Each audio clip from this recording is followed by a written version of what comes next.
वालेकुम नाजरीन, पल पल न्यूज के न्यूज रूम से मैं हूं आपके साथ नदीम अकरम। दुनिया का खेल निराला रे मेरे भैया, ये कहावत आप लोगों ने सुनी होगी और ये कहावत भारतीय जनता पार्टी के ऊपर अब सटीक साबित हो रही है। जी हाँ, जिस भारतीय जनता पार्टी ने बीते 8-9 सालों से देश को लूटने का काम किया, देश की सरकारी संपत्तियों को बेचने का काम किया और अपनी जेब को गर्म किया, जिसकी तस्वीरें लोगों के सामने आई, अब उन्हीं की जेब पर डाका पड़ चुका है। हुआ दरअसल ये कि छत्तीसगढ़ में भारतीय जनता पार्टी पूरी तरीके से सक्रिय हो चुकी है और दूसरी तरफ राजस्थान में अलर्ट मोड पर भारतीय जनता पार्टी दिखाई दे रही है, जहां जेपी नड्डा एक रैली को आयोजित करने के लिए पहुंचे और रैली में भक्तों ने ही अपने आकाओं के फोन को चुरा लिया और बटुए को उड़ा ले गए। हाई प्रोफाइल चोर भक्त बनकर के आए और उन्होंने भारतीय जनता पार्टी के नेताओं के जेब पर ही डाका मार दिया, जिसकी तस्वीरें सोशल मीडिया पर आनी थी पर तस्वीरें सामने नहीं आई। वहीं मीडिया के इस हैरत अंगाज कारनामे पर भी मैं ताज्जुब कर रहा हूं कि जब कांग्रेस की हल्ला बोल रैली दिल्ली के रामलीला मैदान में हुई तब ऐसी तस्वीर सामने आई। तब कुछ पत्रकार ट्वीट करते हुए दिखाई दिए कि जो कांग्रेस अपने नेताओं के पर्स को नहीं बचा पा रही, वो देश क्या संभालेगी। तो क्या अब ये कहा जाए कि जिन लोगों ने देश को लूट लिया, उन भक्तों ने अब जो है अपने आकाओं को ही लूटने का काम किया है। किस तरीके से तस्वीरें खासतौर पर सामने आ रही हैं, पहले इस रिपोर्ट पर नजर डाल लेते हैं। रायपुर में 9 सितंबर को हुई भाजपा के राष्ट्रीय अध्यक्ष जेपी नड्डा की रैली में चोरियां हुई हैं। इसका खुलासा एक शिकायत से हुआ है। रायपुर के मोधापारा थाने की पुलिस ने भाजपा नेता के 2,60,000 के 2 फोन चोरी होने की शिकायत दर्ज की। पार्टी सूत्रों के मुताबिक नड्डा की रैली के दिन कई भाजपा नेताओं के पर्स मोबाइल पार हुए हैं। भाजपा नेता गौरीशंकर श्रीनिवास ने बताया कि उन्होंने अपने 2 फोन चोरी होने की शिकायत रायपुर पुलिस से की। उन्हें अब इस मामले में दिल्ली पुलिस के क्राइम ब्रांच से एक अधिकारी ने फोन बरामद होने की जानकारी दी है। श्रीनिवास ने दिल्ली पुलिस के अफसर गुरमीत सिंह से बात कर फोन मिलने की जानकारी दी। खबर है कि सियासी रैली में फोन पार करने वाले बदमाश भी पकड़े गए हैं। इन आरोपियों को लेने रायपुर पुलिस की टीम दिल्ली भेजी जा रही है। श्रीवास ने बताया कि उन्होंने अपने आईफोन X और आईफोन 13 को ट्रैकिंग पर डाला था।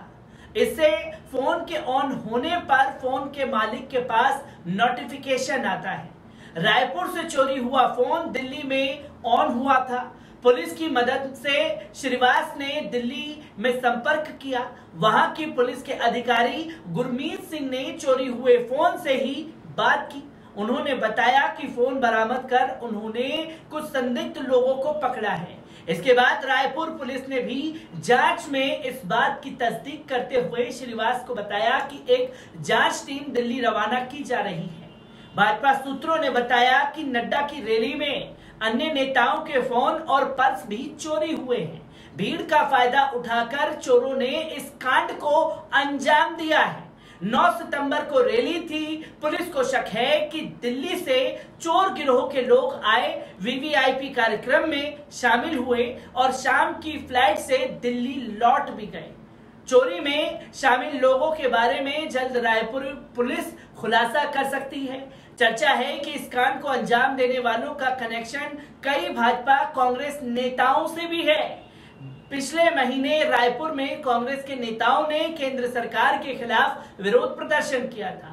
इस रैली में शामिल कांग्रेस के पदाधिकारी ओद्रुम दा की जेब से 50,000 रुपए पार हो गए थे। उन्होंने सिविल लाइंस पुलिस से इसकी शिकायत की थी। हालांकि चोरी करने वाले अब तक पकड़े नहीं गए हैं। कांग्रेस के इस कार्यक्रम में भी कई नेताओं के पर्स चोरी होने की बात सामने आई थी।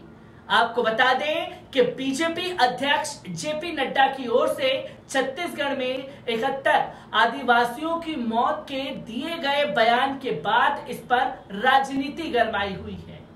छत्तीसगढ़ के सीएम भूपेश बघेल ने भी बीजेपी प्रमुख के इस आरोप पर पलटवार करते हुए कहा कि ये तो सुनने में नहीं आया, ऐसा तो नहीं कि कोई षड्यंत्र कर रही है, दिमाग में हो कि कुछ होने वाला हो, पहले बोल दें। छत्तीसगढ़ में इस प्रकार की कोई घटना नहीं हुई है। बीजेपी के शासनकाल में जरूर आदिवासी राजनीतिक नेता और युवा मारे गए थे। बघेल ने कहा कि जेपी नड्डा को इसके लिए माफी मांगनी चाहिए।